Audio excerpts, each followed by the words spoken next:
So one is infrastructure engineer, another one is database administrators. You heard of DBAs? What database administrators are? Yes, sir.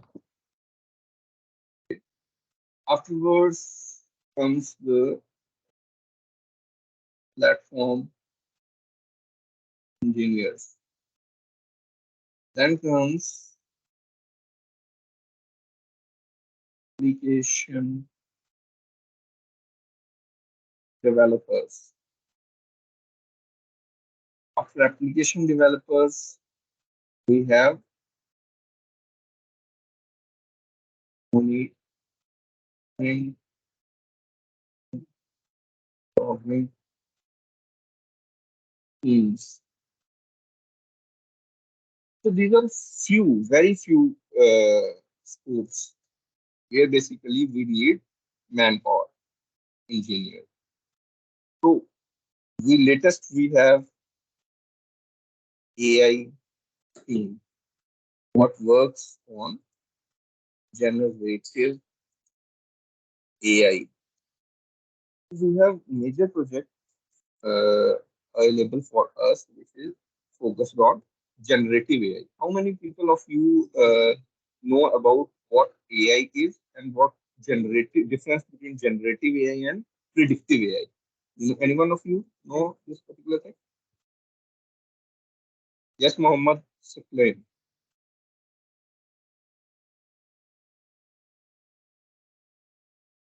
So, good morning. Yeah, good morning. Well, general AI, generative AI is a AI in which it has been trained with terabytes of data, so which it can generate uh, normal questions what we ask according to it. And What is predictive AI is to predict according to the data which we have given to it for some amount of. So as we can say that if we have trained a data with we can what we weather we can say we have trained a data with weather information that past few months or few years back of data we have trained to an AI. So according to it, it can predict the upcoming weather. I mean, approximately, not accurately, but approximately it can predict it. But generative AI is we can if we give something a task or anything to it, it can generate prompts or it can generate answers according to it what we have asked it in general terms. And what in like if you ask it in English, it can answer it in English. If you ask it to translate, it can also translate. So this is okay? generative AI and predictive AI different. Good. So you know what prompt engineering is? Well, I know a little bit about prompt engineering. I have heard I may I say that in few weeks back only, I have heard about not few weeks back. I've heard about few months back that I think prompt engineering is in which AI is trained according to the text it has been received. I think Basically to correct the output of what AI is generating, right? makes.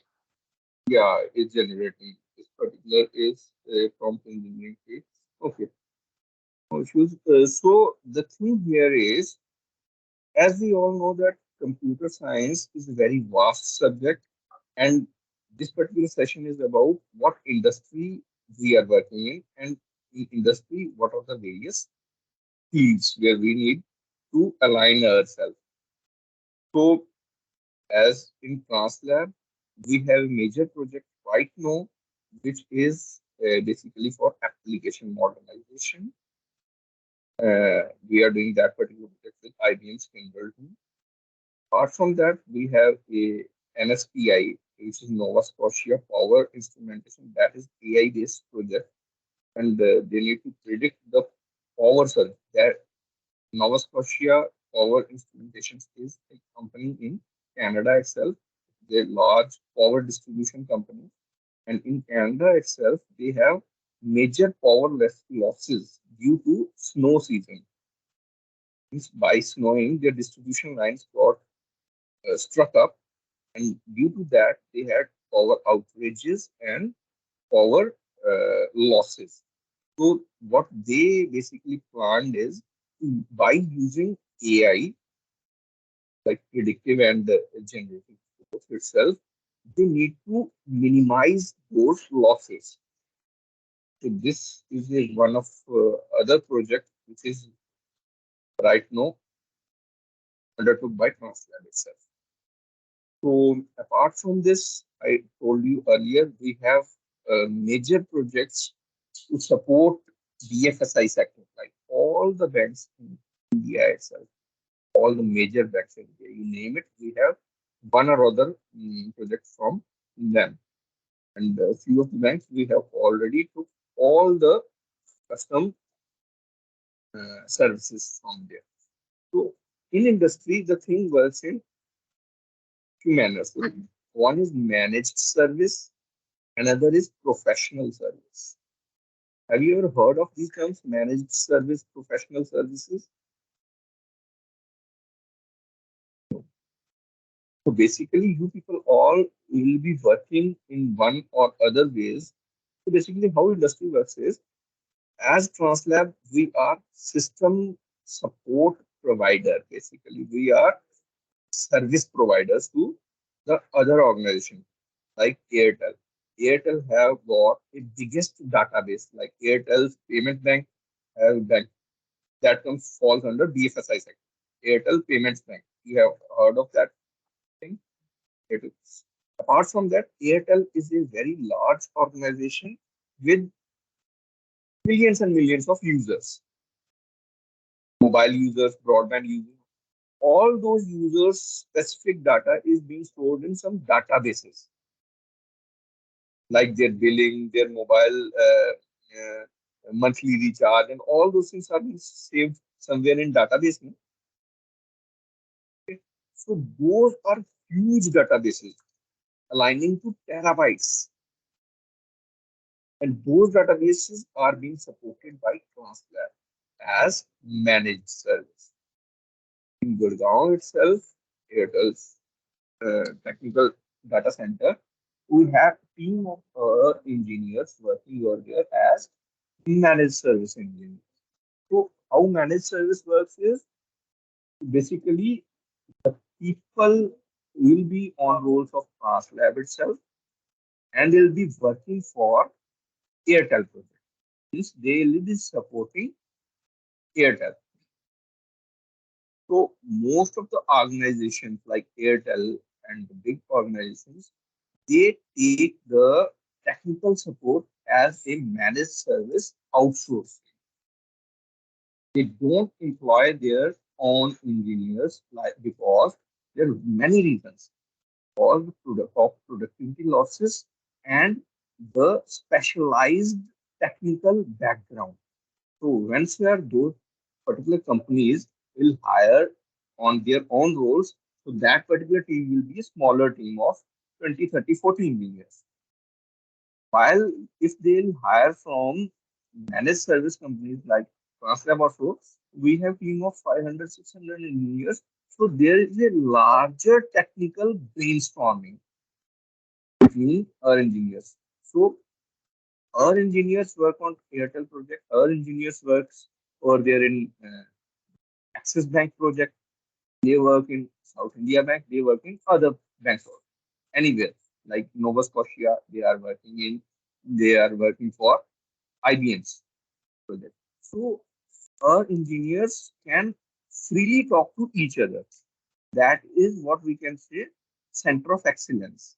Means if anyone from Airtel project struck for some technical glitch, struck in some problem, he can always talk to the specialist of that place, whosoever may be working in Axis Bank or so, because underlying technologies are same, Oracle database and all. So they'll get instantaneous results, and the problem will be solved in a very fast manner. These are the things why the bigger companies basically go towards managed service to have a larger pool of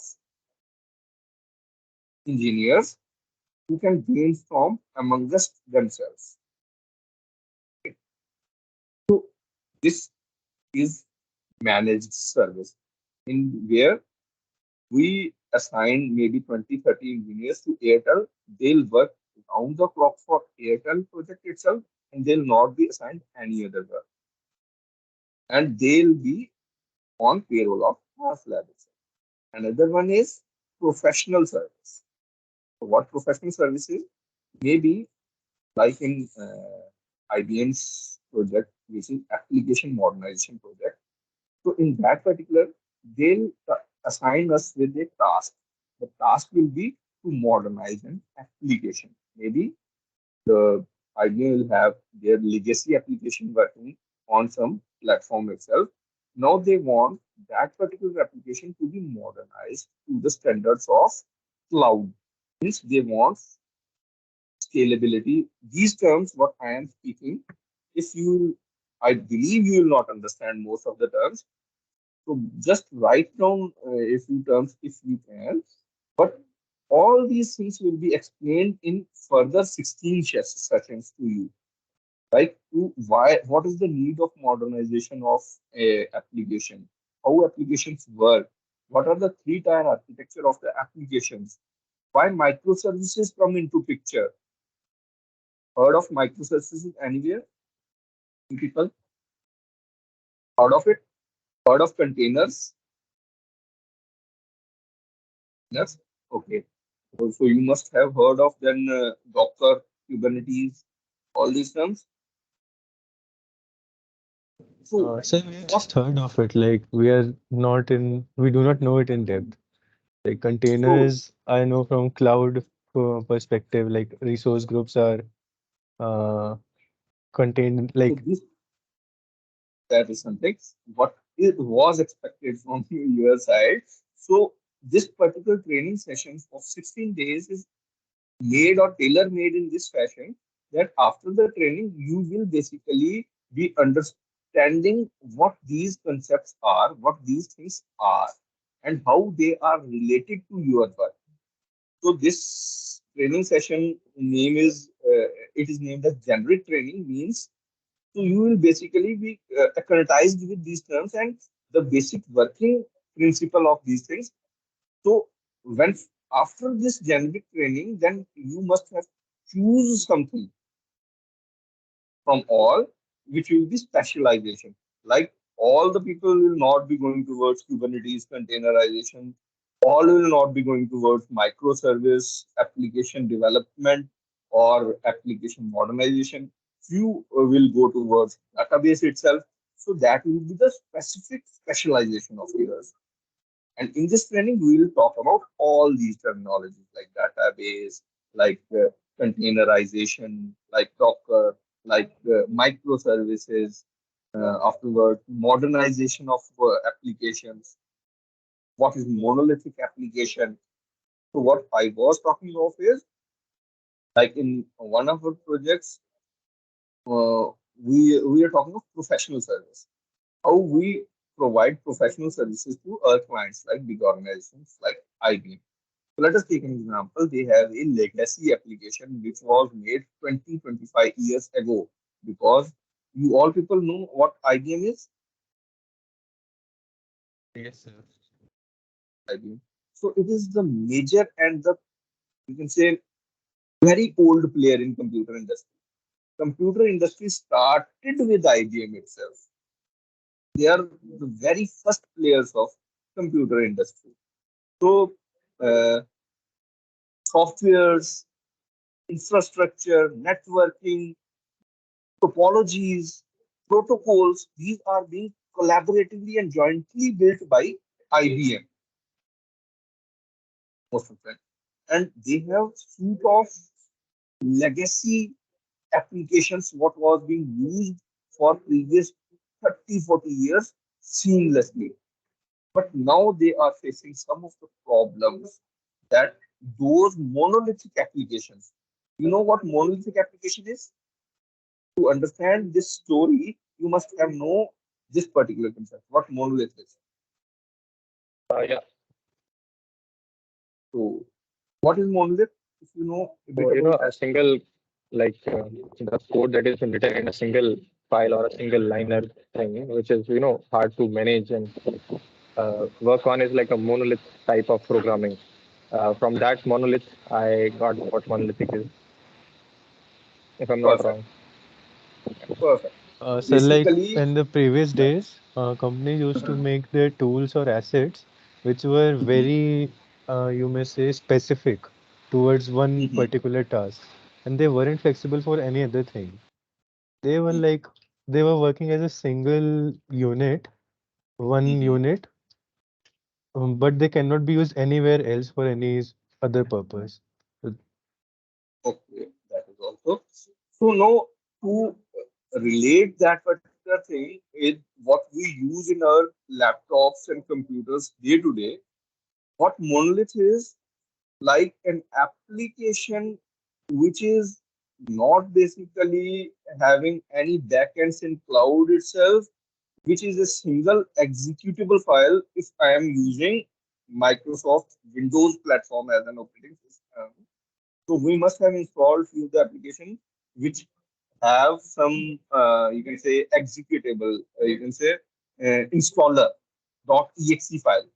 We double click that installer, and that particular application installed will be installed in our laptop itself. Now we can give the inputs to that application, and it will create sort of output for us. It will process the data and will create sort of output for us as people. So this analogy is to the monolith. Means the application what resides as a single package on any infrastructure like our laptop or any server, so which have a single package unit.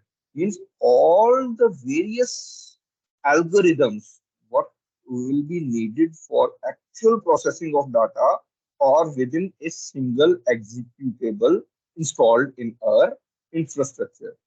Now the carry basic functionalities of that program or application are being served by a single package. Okay, means if I have an program to edit my pictures or images, we can always install that particular package in our laptop. Maybe it is Adobe's Photoshop or anything. Now, if we have such an application installed in our laptop as a single executable unit, what can always edit our images, what can always transform our images, it can color correct our images, it can share those images to the websites or internet, or it can always, you can say, crop our images. All the functionalities will be done by a single executable package. So that particular sort of application is monolith. Now, in contrast to this, few other applications also exist. What are basically called as applications based on microservices architecture.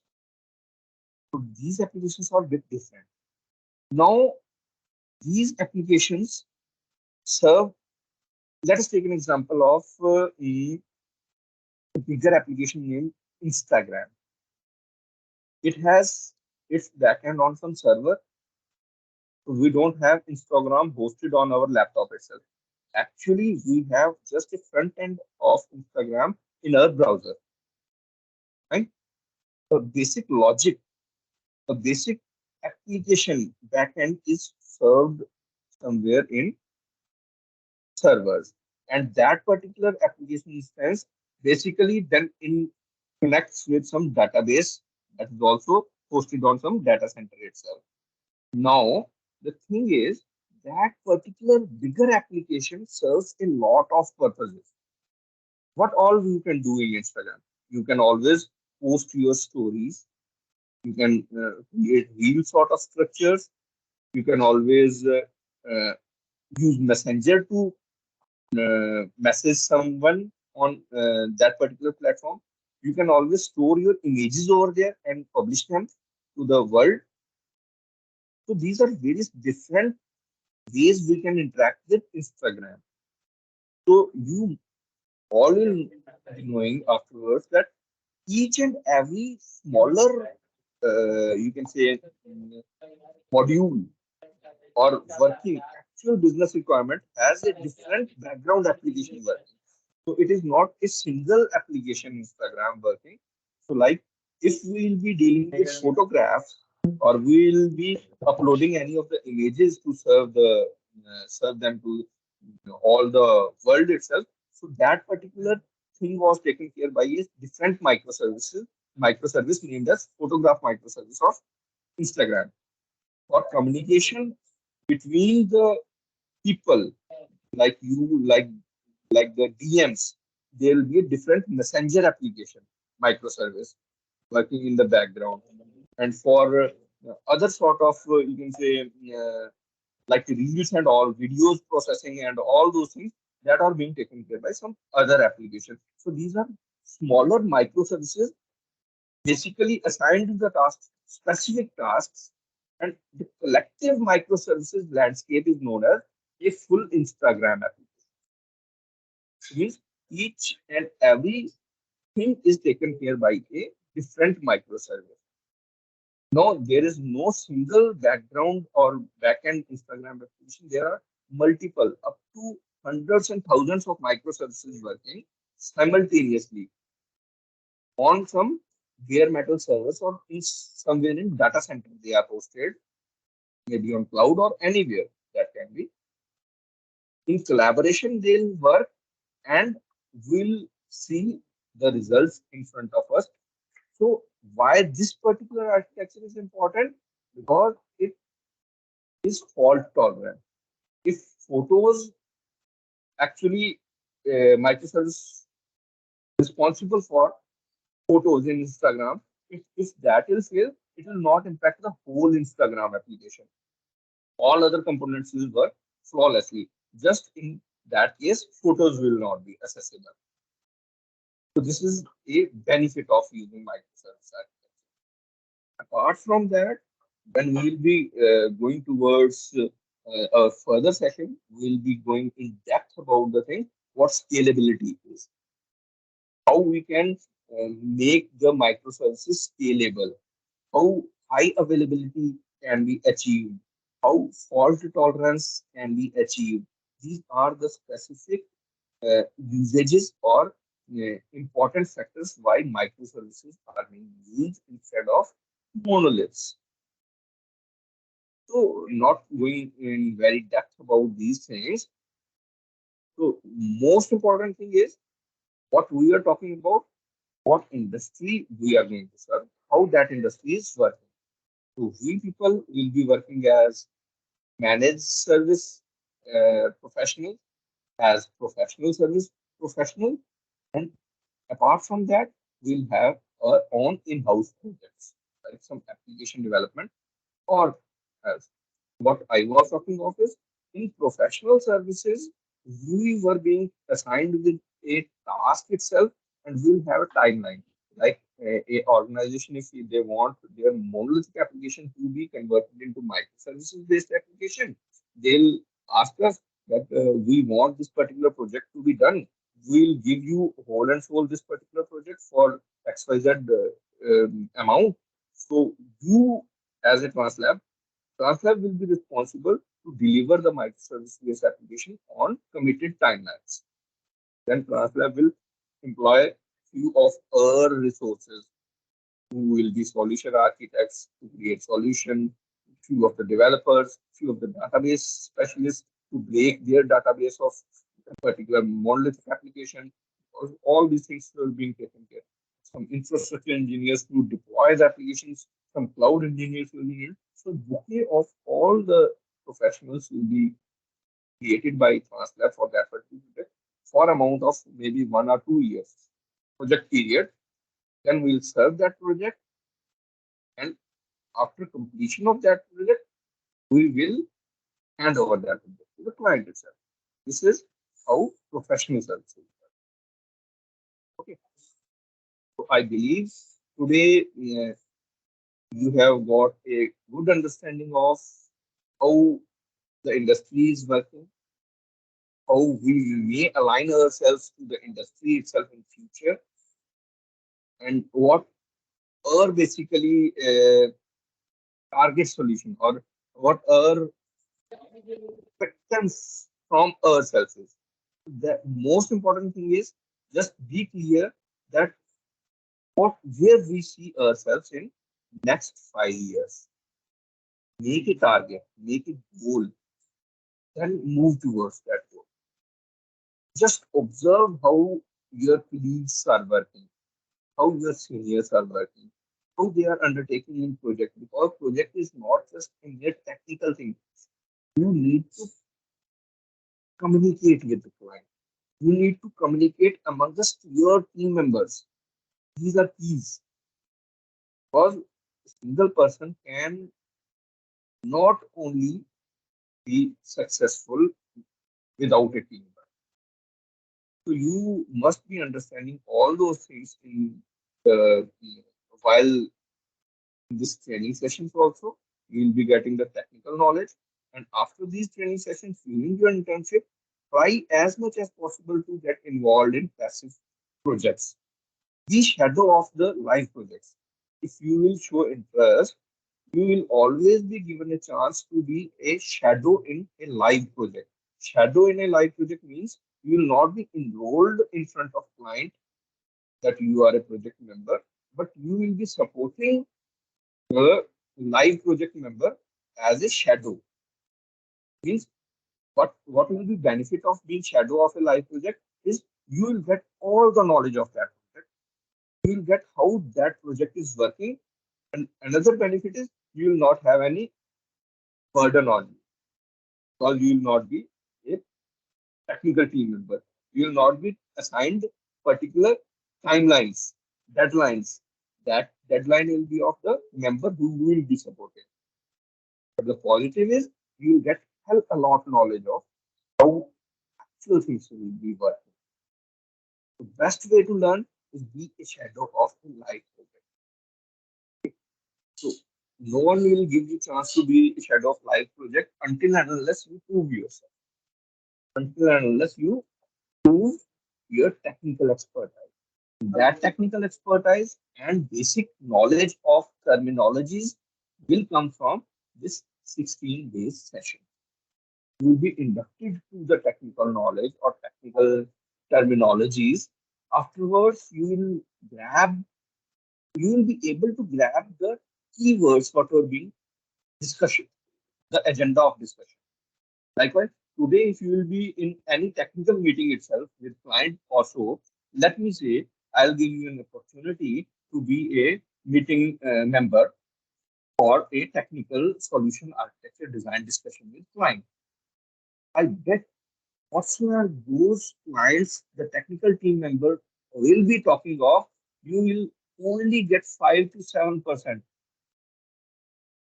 Other 90% will go over your head, because those terminologies you had never heard of previously. After 16 days of this session, you will get at least 50-60%. You will be acclimatized with those terminologies. Like, how many of you have heard of word cognito? Your word heard the word cognito? What cognito is? Have you ever heard the word WAF? WAF? Have you ever heard word application gateway? Gateway, yes. Application gateway, No, not sir. just a single gateway. Like API gateway. Then there comes NLB, ALB, network load balancers, Load balancers, I understand. uh, application load balancers. Difference between application load balancer and network load balancer. No, sir. No. So these are the basic things. Now, what I know, these are very tip of the iceberg. Just few terminology. They'll talk in this manner, fashion only. They'll say, I have I have instances running on Cognito, but that user pool will not be working, and my NLB is burst. it is struck into pieces, how we can elaborate that particular solution design. So this will be no fun of us because we will not be basically understanding the basic terminologies. So after these sessions, you will get understand the at least 50-60% of terminology that are being used in those meetings. So afterwards, then you can relate. He is talking of this function. He wants this to be done. Then we can always brainstorm in our minds to create any sort of solution in our mind. So this is the purpose of the training, to acquaintise with you people with those terminologies, to get you know of what those terminologies are and where they fall. What are the usage of those things? To get you have the concept, crystal clear concept of those terminology. So that afterwards, once you will be empowered enough to just listen to the technical discussions of your team members, your seniors in organization. If you will be shadow in any of the projects, then you will automatically be gaining something from them. But right now, you are not in a position to gain anything from them because of technical barriers, or you can say technical terminology barriers. Okay. This is what was purpose of our today's session, to induct you, to introduce you with what we are going to learn in next 15-16 days. I believe most of you had got the knowledge of what this training sessions are all about. Yes, sir. This is all. Tomorrow I'll be walking through you people through basically a trainings portal of Earth, where previous videos of few of our trainings are there. And the most important thing is Linux. For all of you going to any of the stream, Linux is very important, because approximately 90 to 95% of servers hosting worldwide are Linux based servers. May you go with database servers on where Oracle databases are being hosted, on where MySQL, Postgres, anywhere. Those basic underlying operating systems will be Linux. Afterwards, if you will be hosting some application like JBoss, will be the platform where Java jar files or WAR files being hosted. That servers will be mostly Linux based servers. For NFS, network file systems, for SAN storage, for any, I can bet you make sure that 90 to 95% servers you will come across will be Linux based servers. So what's your specialization will be? The thing is, you will be getting your head struck with Linux. So be prepared for that. Start learning Linux basics, and how to operate, how to use that Linux to intermediate level at least. So that particular trainings are also being given by external trainers in our training portal. We have a package of all the videos over there. You can just go through those videos. Those videos are from very base itself and are very self-explanatory. Just take your time, go through those. I'll tomorrow introduce to you all people with that trainings portal website, and what are the different videos and training sessions we have over there, and I'll basically walk you through from that.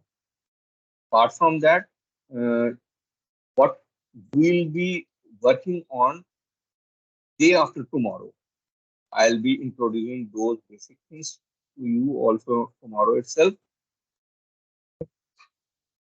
That's all basically. Anyone you or from you have any question about today's session, or uh, like you don't understood any of the thing what was being purposely told? Anyone?